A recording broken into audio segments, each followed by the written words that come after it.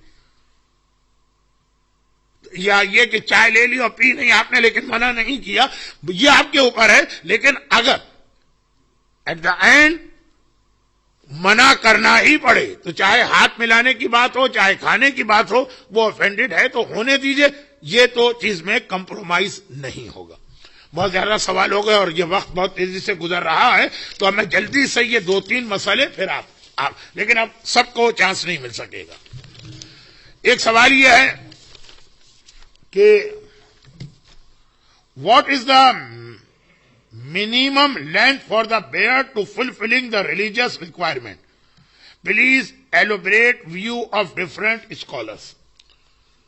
اچھا اب یہ سوال تو ایک ایسا ہے کہ جس کا صحیح معنوں میں جواب، جنہوں نے کہا نا کہ پلیز ایلوبریٹ، یہ ایلوبریشن جو ہے نا بہت ٹائم والا مسئلہ، اور جیسا کہ میں نے کہا فرام منڈے ٹو ویڈنسڈے ہماری مجالس کا زیادہ حصہ فقہ کا ہوگا، اس میں یہ چیز آئے گی. وہ یہ کہ اکارڈنگ ٹو آیت اللہ سیستانی،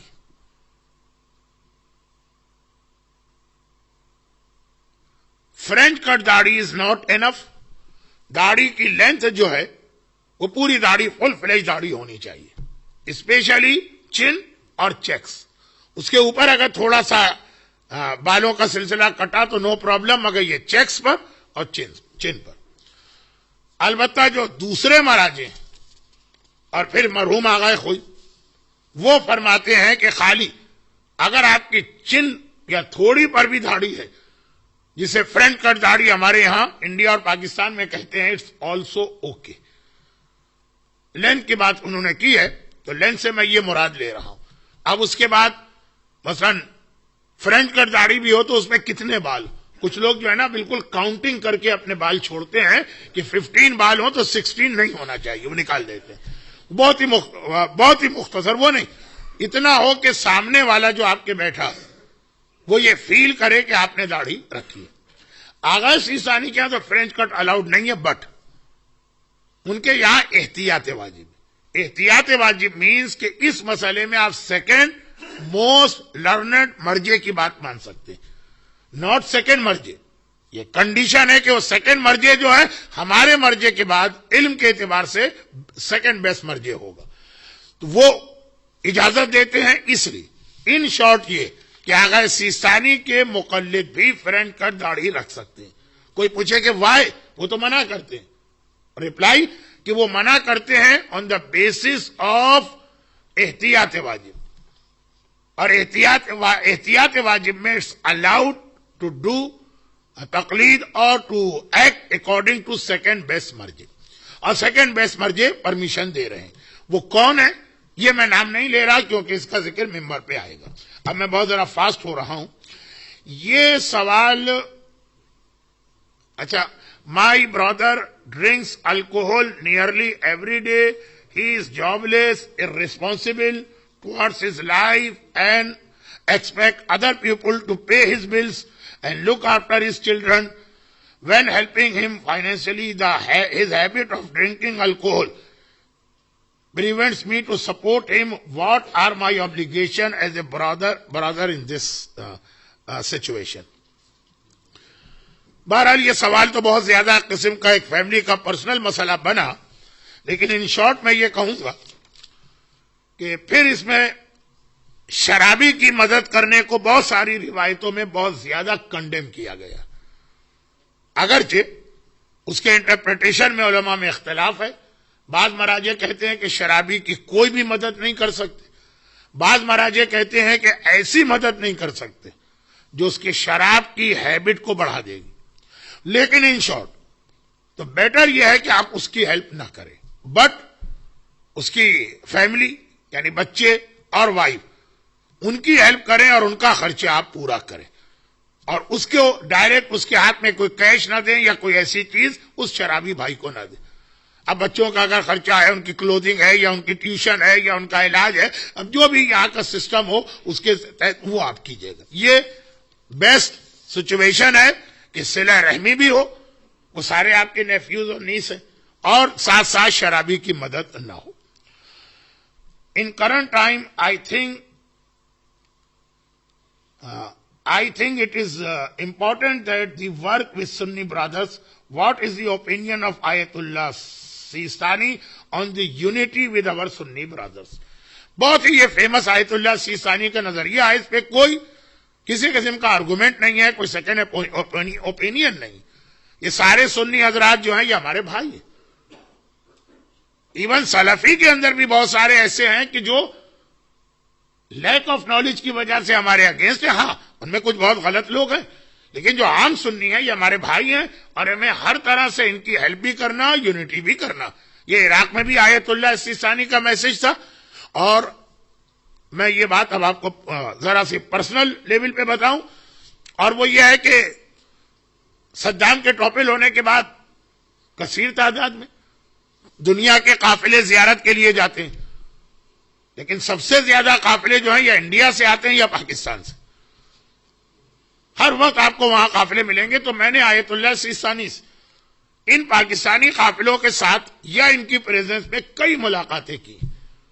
میرا کوئی پرسنل ریلیشن نہیں ہے، میں اپنی بات نہیں کر رہا. تو پاکستان سے جتنے گروپ جاتے تھے آلموسٹ سب ایک سوال ضرور کرتے تھے کہ پاکستان میں ہم شیعوں کی کلنگ ہو رہی، یہ سارے جتنے غیر شیعہ یہ ہم کو مار رہے ہیں، ہمارے گھر لوٹ رہے ہیں، ہمیں جاب لیس کر رہے ہیں، ہمیں ان کے ساتھ کس طرح بیہیو کرنا چاہیے. انہوں نے ہمیشہ یہ کہا جسٹ لائک برادرز. چند آدمیوں کی غلطی کی وجہ سے آپ سارے اہل سنت کو اس کیٹیگری میں نہیں رکھ سکتے. یہی میں نے آج دوپہر کی مجلس میں پڑھا تھا کہ اگر کچھ فلسطینی داعش میں شامل ہو گئے ہیں تو اس کا مطلب یہ نہیں ہے کہ ہم کہیں کہ فلسطین کے کاز کا ہم سے کوئی تعلق ہی نہیں. وہاں تو خیر بہت ڈیٹیل میں نے پڑھا تھا. تو اہل سنت کے ساتھ یونٹی ہمارے تمام اسٹیبلش مراجع ان کے نزدیک واجب ہے، واجب. اب وقت نہیں رہا اور بہت تیزی کے ساتھ گھڑی جو ہے وہ 7:50 کی طرف جا رہی ہے. In a lecture recently a speaker mentioned that taqleed in its current form started 160 to 200 years ago. Is this true? Is it not true? But صرف اس میں ایک پرابلم ہے.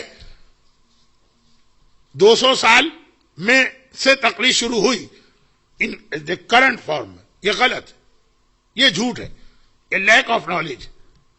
ہاں ایک چیز یقیناً صحیح ہے، اس میں ایولیشن ہوا، لیکن وہ تقلید میں نہیں ہوا. وہ یہ ہے کہ آج بھی یہ مسئلہ ایز اٹ از ہے کہ کیا عالم یعنی موسٹ لرنڈ پرسن کی تقلید کرنا ہے. یس، لیکن اگر وہ ایکسیسیبل نہ ہو. صدام کے زمانے میں ایک ٹائم پیریڈ آیا تھا کہ مرجے سے کانٹیکٹ مشکل ہو رہا.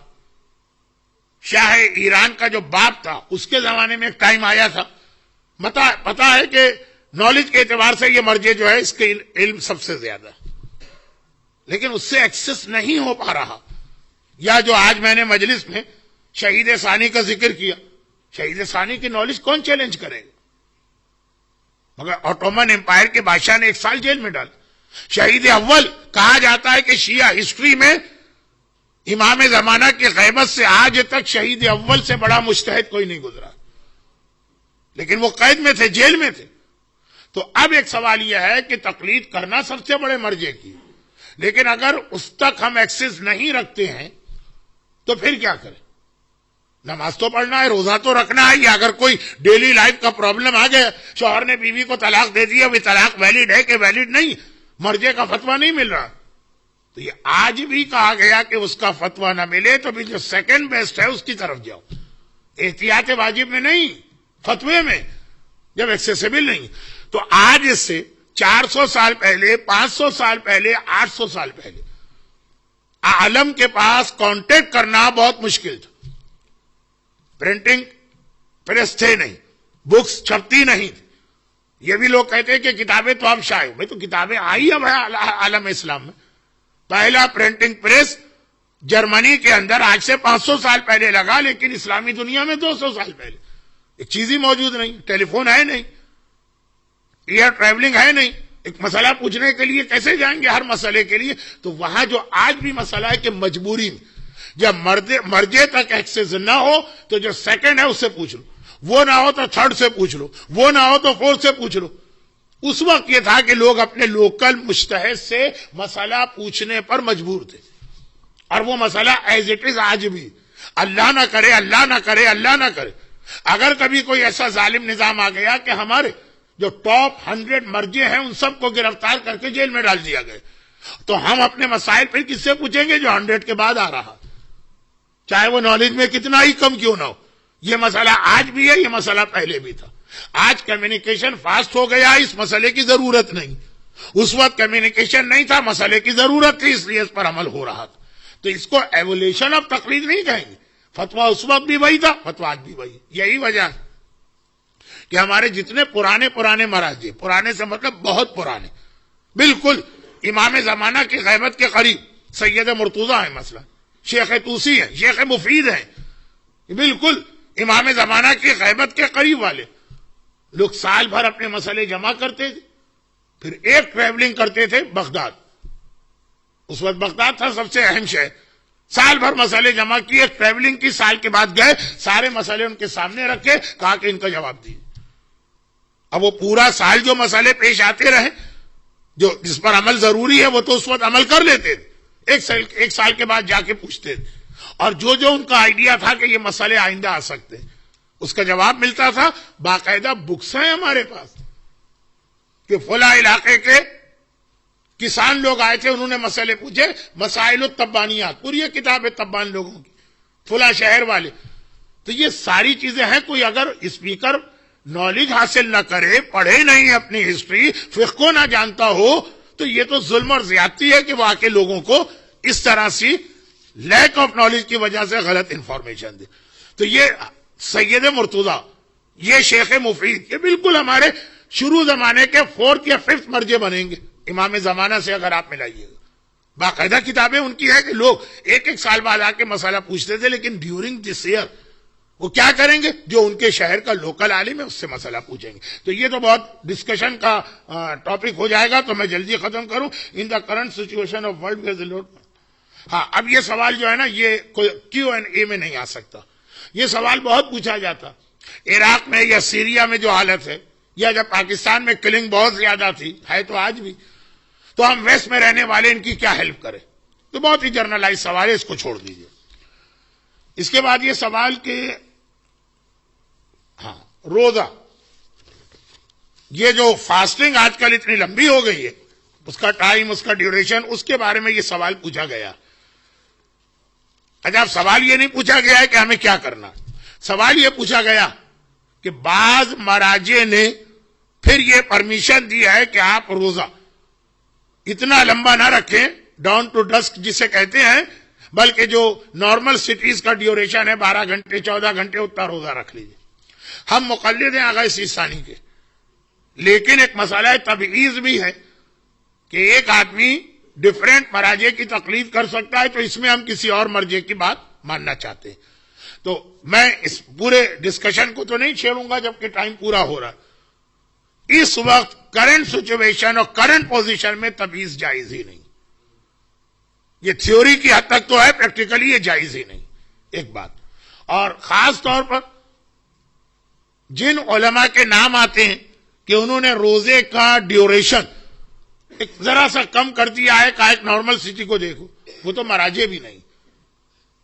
اگر تمیز جائز بھی ہو تو جائز ہوگی اس کی کہ اپنے مرجع کے علاوہ کسی اور مرجع، تو مراجع بھی نہیں. ہر وہ آدمی جس کو مرجع کہا جائے وہ مرجع نہیں ہوتا، اسی لیے میں لفظ اسٹیبلش مرجع استعمال کر رہا ہوں. دو باتیں. اور تیسری اور آخری بات یہ کہ بہرحال اگر وہ اسٹیبلش مرجع نے بھی یہ فتویٰ دیا تو آپ اگر آغا سیستانی کی تقلید میں ہیں تو ان کے مسئلے پہ عمل کریں. اور وہ بہت ہی آسان اس کا سلوشن ہے کہ اگر 18 آورز کا روزہ آپ کی طاقت سے باہر ہے تو آپ پہ روزہ معاف ہے، اور بعد میں ونٹر میں اس کی قضا کر لیجئے. مزید ڈیٹیل علماء بتائیں گے. اب یہ آخری دو سوال پہ ذرا ٹائم تو ہو گیا ہے لیکن تھوڑا سا میں آپ حضرات کا انوالومنٹ چاہوں گا. اچھا، یہ انہوں نے ایک سوال پوچھا ہے کہ ایک سنی اسکالر یہ تو اتنے سارے سوال آ گئے.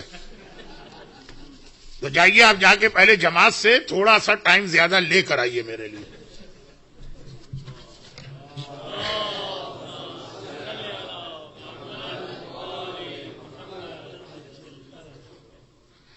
اچھا، اب انہوں نے ایک ایسا سوال پوچھا ہے کہ جو صرف اور صرف پروپیگنڈے کی وجہ سے ان کو ایک مس انڈرسٹینڈنگ ہوئی.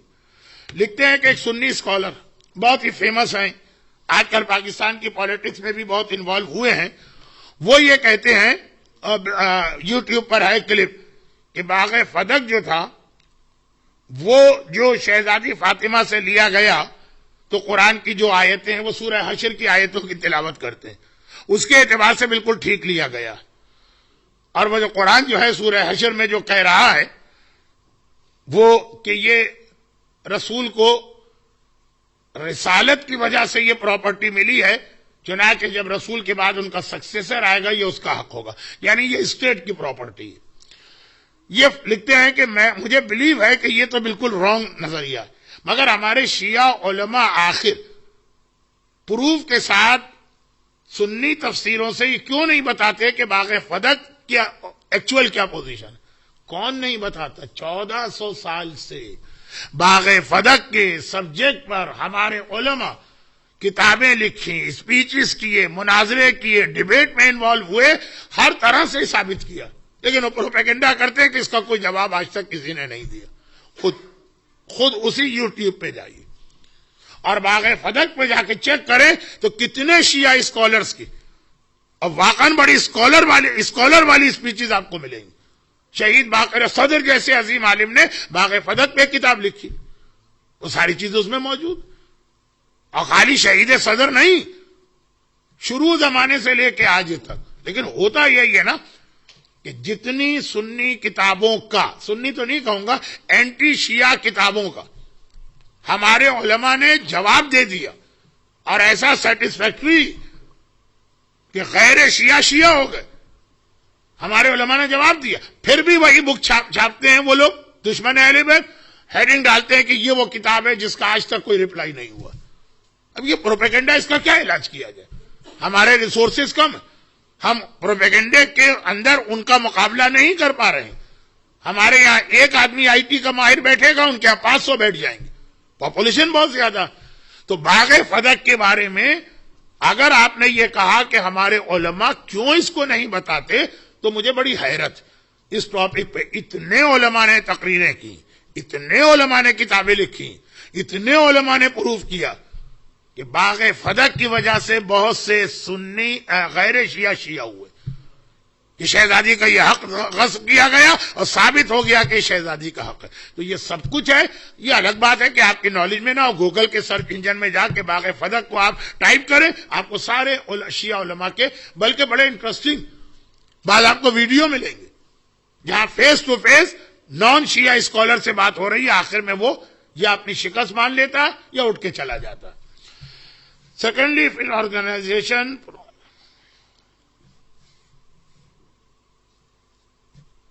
اگر کسی آرگنائزیشن میں دشمنان اہل بیت پر لعنت کرنے سے منع کیا جا رہا تو ہم اس امام باڑے میں جائیں کہ نہ جائیں. آج کل جو دنیا کی حالت ہے اس کے اندر اس طرح سے اوپنلی لعنت کرنا معصومین کی اپنی ٹیچنگ کے خلاف. خود مولا نے منع کیا تھا, خود مولا نے منع کیا تھا. آرگنائزیشن کی بات تو چھوڑیے, دشمن ان چیزوں کو استعمال کرنا چاہ رہا ہے. جو دشمن اہل بیت ہے دل سے اسے بیزاری اختیار کرے, دل سے ان سب پہ لعنت کرے, دل سے ان سب سے دور رہیں, حقائق کو اپنی اولاد تک منتقل کریں, لیکن اوپنلی وہ لعنت کرنا جس سے ہمیں فائدہ کچھ نہیں ملے گا, دشمنان اسلام کو فائدہ ملے گا. یہ مراجع کا نظریہ بھی ہے, یہ معصومین نے جو طریقہ ہم کو سکھایا. ایک عجیب بات یہ کہ ابھی آپ نے باغ فضق کے بارے میں کہا کہ ہمارے علماء کیوں جواب نہیں دیتے, تو میں تو بڑا سرپرائز, یاد ہی نہیں آ رہا مجھے کوئی ایسا زمانہ جب ہمارے علماء نے جواب نہ دیا ہو. دوسری بات یہ میں کہوں کہ شیعت پر جو 8-10 بہت ٹاپ کے آبجیکشن ہیں, بہت ٹاپ کے, یہ لوگ قرآن کو نہیں مانتے یا انکمپلیٹ مانتے. یہ لوگ کہتے ہیں کہ اللہ جاہل ہے, ہمارا عقیدہ ہے بدا. یہ لوگ زنا کو جائز سمجھتے ہیں, متع. یہ لوگ جھوٹ کو جائز سمجھتے ہیں, تقیہ. یہ ہمارے یہاں ایک بہت اہم چیز تھی, تقیہ.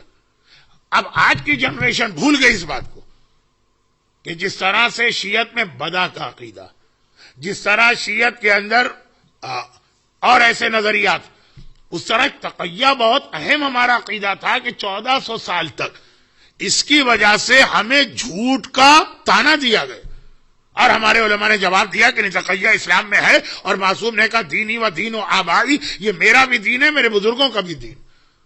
ہم ڈیفینڈ کرتے آ رہے ہیں. آج ہمارے اپنے لوگ سمجھتے ہیں کہ چونکہ دنیا آزاد ہے اور فریڈم آف اسپیچ ہے, تو اب ہمیں کوئی ضرورت نہیں ہے تقیہ کی. ہے اسلام میں, اور تقیہ اسی کا نام کہ صاحبان ایمان کی جان, مال, عزت اور اولاد کو بچانے کے لیے اپنا عقیدہ چھپاؤ. یہ ضروری نہیں ہے کہ آپ کے اسٹریٹ پر کوئی مومن مارا جا رہا ہے, اس کو بچانے کے لیے آپ تقیہ کریں. آپ لندن میں غلطی کرتے ہیں, اس کا ایفیکٹ کراچی کے مومن پر آتا, وہ بھی آپ کی ذمہ داری ہے, کیونکہ سارے مومن ایک دوسرے کے بھائی ہیں, اور ایک جگہ کا مومن دوسری جگہ کا خیال کرنا اس پر واجب ہے. باتیں تو بہت ہیں, یہ آخری 2 سوال, پھر 3-4 سوال میں فلور سے لوں گا. اب آپ آرگنائزر طے کر لیں کہ کیا کریں گے. آپ ریسٹوران میں لوگ شراب لے کے آتے ہیں, کیا وہاں بیٹھ کے کھانا کھا سکتے ہیں؟ دیکھیے, اس کا بہت مشہور اب آج کل مسئلہ ہے آیت اللہ سیستانی کا, جو اگرچہ باقی مراجع کا بھی ہے, کہ اس سفرے پر یا ٹیبل پر بیٹھنا حرام ہے جہاں شراب سرو کی جا رہی ہے. اور اس کا مطلب یہ ہے کہ برابر کی ٹیبل پہ آپ بیٹھ سکتے ہیں, اور یہی مطلب بھی ہے, اور یہی کوڈ آف پریکٹس میں جو سوال پوچھا گیا کہ اگر ہم ایک ٹیبل پہ بیٹھے ہیں, بعد میں کوئی آدمی آیا ریسٹوران میں, پورا ریسٹوران فل ہے, وہ اسی میز پہ آ کے بیٹھ گیا اور شراب اس کو سرو کی جا رہی, تو کہا کہ آپ کے لیے یہاں سے اٹھنا اور دوسری ٹیبل پہ جا کے بیٹھنا واجب, ریسٹوران سے نکلنا واجب نہیں. تو آلدو یہ بیٹر ہے کہ آدمی اوائڈ کرے ایسی جگہوں کو, لیکن یہ لازم اور ضروری نہیں ہے. تو ان شارٹ, اگر اس ریسٹوران میں BYO برنگ یور اون کا سسٹم ہے اور کوئی شراب لے کے آتا ہے لیکن اس کی ٹیبل الگ ہے, ہماری ٹیبل الگ, تو نو پرابلم, آپ وہاں پہ بیٹھ کے حلال کھانا کھا سکتے ہیں. لاسٹ پیپر جو میرے پاس ہے, اس کے بعد پھر تھوڑا سا آپ کے لیے مسئلہ, از اسموکنگ از الاؤڈ؟ جی, اس کے اندر ڈیپینڈ آپ پہ کرتا ہے, مرجے کیا یہ ہے کیا چیز. دیکھیے پہلے آپ لوگ بھی میرے ساتھ دیکھیے.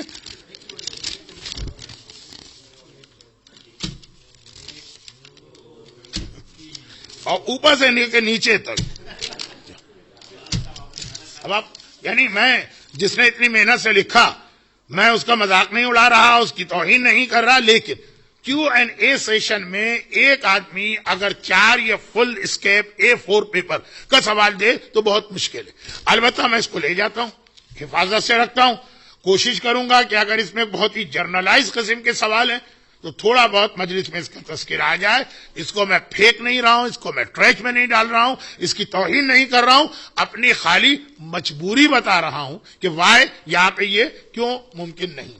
اسموکنگ کے بارے میں تمام مراجع نے کہا آج کل کے کہ یہ آپ کے اوپر ہے.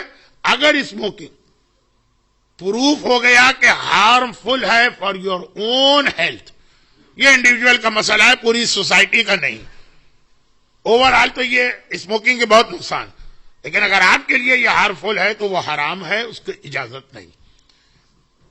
آپ کو معلوم ہے کہ سب سے زیادہ اسموکنگ عراق میں ہوتی اور ایران میں بھی بہت زیادہ ہوتی. حرم میں وہ سگریٹ لے نہیں جانے دے رہے، ورنہ وہاں پہلے صدام کے زمانے میں، صدام کی وجہ سے نہیں، اس سے بھی پہلے سے حرم کے اندر بھی اسموکنگ ہوتی تھی. تو ٹوٹل اسموکنگ کو حرام کہنا دار و مدار ہے کہ لیٹسٹ ہیلتھ ریسرچ کیا کہہ رہی. واقعاً اگر یہ اتنا زیادہ انجوریس ہے فار یور ہیلتھ، یہ ثابت ہے، تو پھر یہ حرام. اور اگر کوئی آدمی کہتا ہے کہ آئی ایم ڈاؤٹ فل، تو پھر اس کے لیے یہ جائز ہے. ایک سوال یہ ہے کہ از tattoos allowed to do on your body and is allowed to what type؟ اس کو چھوڑ دیجیے. نہیں، اس لیے کہ میں اس کو مجلس میں بیان کرنے والا تھا پہلے سے ہی بہت ہی شارٹ میں کہ tattoos are allowed in Islam and it is not Ayatollah Sistani's ruling. لوگ اس طرح کہتے ہیں جیسے آغا سیستانی نے اس میں کوئی نیا اجتہاد کیا ہے. 1400 سال سے ٹیٹوز کا مسئلہ چلا رہا. ہمارے پاس کے بھی مراجع، کرنٹ مراجع، سب کے نزدیک یہ جائز ہے، بشرط یہ کہ وہ ٹیٹو جو ہے اس کے ذریعے کسی حرام کو پروموشن نہ مل رہا. اب اگر لیڈیز کی تصویر ہے یا کوئی شراب یا بیئر کے بارے میں کوئی چیز لکھی ہے یا اس کی تصویر ہے، وہ ایک ڈیفرنٹ تھنگ ہے. وہ تو پھر ٹیٹوز نہیں، ٹی شرٹ بھی وہ والی حرام، لیکن خود ٹیٹوز جو ہے وہ الاؤڈ ہے. صرف ایک بحث اس میں آتی، اور بہت پرانی بہت پرانی بہت پرانی، سید مرتضیٰ کے زمانے کی، کہ کیا اللہ کا نام جو ہے یہ ٹیٹو کرا سکتے ہیں، کیونکہ آدمی پر غسل جنابت بھی واجب ہوگا، اور غسل جنابت نہ بھی واجب ہو، کہے کہ نہیں زندگی بھر واجب نہیں کرنا ہے مجھے، تو وضو تو کبھی ٹوٹے گا نا اس کا. اللہ کا نام بغیر وضو کے چھونا، اس کے اوپر بحث ہے. بعض علماء نے کہا وہ بھی جائز، اب بعض نے کہا جائز نہیں ہے. تو دو چیزیں ہو گئی، یہ مقدس نام اس وجہ سے کہ وضو کبھی ٹوٹتا ہے، کبھی غسل جنابت واجب ہوتا، اور دوسری وہ والی تصویریں ولگر ٹائپ کی پکچرز یا ورڈنگ. اس کے علاوہ ٹیٹوز بالکل جائز ہے. یہ آخری سوال، اس کے بعد اب کوئی ریٹرن سوال نہیں آنا چاہیے. وی lived in a house for 1 year when we know that قبلہ، اچھا میں مختصر پڑھتا ہوں. We are praying was wrong. Now what is should do these after 1 year؟ اچھا، اس کا جواب یہ ہے کہ قبلے کا ڈائریکشن اگر غلط ہو تو 90 کے اینگل تک کی غلطی ہے تو اس کو معاف کیا گیا، یعنی وہ نمازیں آپ کی کریکٹ. یا 90 کے اینگل کو یہ سمجھیے، جو ہماری کتابوں میں جو لکھا ہے وہ اینگل وینگل نہیں لکھا ہے. وہ یہ لکھا ہے کہ جدھر آپ نماز پڑھتے تھے غلط نماز، رانگ ڈائریکشن، ادھر آپ منہ کر کے کھڑے ہو جائیں اور اپنے دونوں ہاتھ پھیلا لیں. اب جو کریکٹ قبلہ آفٹر 1 year آپ کو پتا چلا، اگر یہ لیفٹ سے رائٹ ہینڈ کے بیچ میں کہیں پہ آتا، ادھر ادھر ادھر ادھر، بہت ایزیسٹ وے، جو اسلام جو ہے نا بہت ٹیکنیکل باتوں میں نہیں جاتا، ہر ایک کے پاس آئی فون وغیرہ نہیں ہوتا ہے. کہا کہ قبلہ جو آپ کا رانگ قبلہ ہے، ایک بار لاسٹ ٹائم ادھر منہ کر کے کھڑے ہوں، اپنے دونوں ہاتھ اسٹریچ، اور رائٹ سے لے کے لیفٹ ہینڈ ان کے بیچ میں اگر نیا قبلہ ایکچوئل قبلہ آ گیا تو آپ کی ساری نمازیں صحیح. اور اگر وہ قبلہ جو تھا وہ اس کے پیچھے جا رہا، تب جا کے ان نمازوں کی قضا کرنا ہوگی. بسم اللہ. اب بتائیے کہ کیا طریقہ کیا جائے. ہے کوئی؟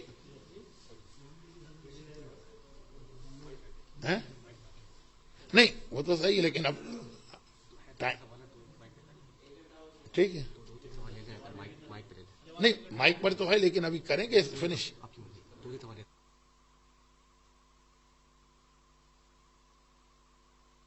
نہیں وہ وہاں سے اٹھ کے آئے، وہاں سے یہاں تک، اس میں تو 5 سوال ہم بتا سکتے ہیں. غالباً ہمارا سیشن بہت لینتھی ہو گیا اور اس سے زیادہ ممکن بھی نہیں ہے. تو اگر کسی کا اور ایسا سوال ہے تو یہ سیشن کمپلیٹ ہو کے بھی میں اویلیبل ہوں تھوڑی دیر کے لیے آپ کے پاس، لیکن سب لوگوں کو بٹھانا مناسب نہیں ہے. خدا بندہ تجھے واسطہ نہیں، ہم تو اویلیبل ہیں لوگوں کے لیے، لیکن یہ سوالات اب انہوں نے کہا کہ ایک طریقہ ہے کہ جس کو سوال کرنا ہے وہ مائک پر آ کر سوال کرے، تو یہ کہ آنا جانا اس میں بہت ٹائم لگے گا. چلیں آپ فلور سے سوال کریں، اللہ مالک ہے. جی جی جی جی جی بتائیے. علیکم السلام. ذرا شارٹ کیجیے گا سوال.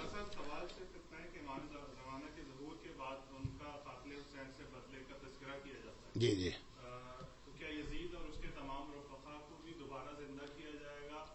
ٹھیک ہے. جی جی ٹھیک ہے. ایک سوال اور، ادھر کوئی چیئر والا نہیں ہے؟ وہ بہت پیچھے ہے، وہاں تو آواز بھی نہیں آئے گی. آگے آگے آگے. جی جی ارے آگا آپ لوگ علی بھائی آپ چلیں ٹھیک ہے. تو ہم آپ کا کوئی سوال نہیں؟ چلیں ٹھیک ہے، بہت اچھا، الحمدللہ، تھینک یو. تو سوال یہ پوچھا گیا کہ امام جب آ کے انتقام لیں گے قاتلان امام سے تو کیا اس کا طریقہ ہوگا؟ ایک عقیدہ ہمارے پاس رجت کا ہے. رجت کا عقیدہ جو ہے زیارت جامعہ میں بھی آیا ہے، جس کے لیے آیت اللہ سیستانی نے بھی فرمایا کہ یہ اپنے ٹیکس کے اعتبار سے بھی بہترین زیارت، اور زیارت وارثہ میں بھی ہے رجت کا ذکر.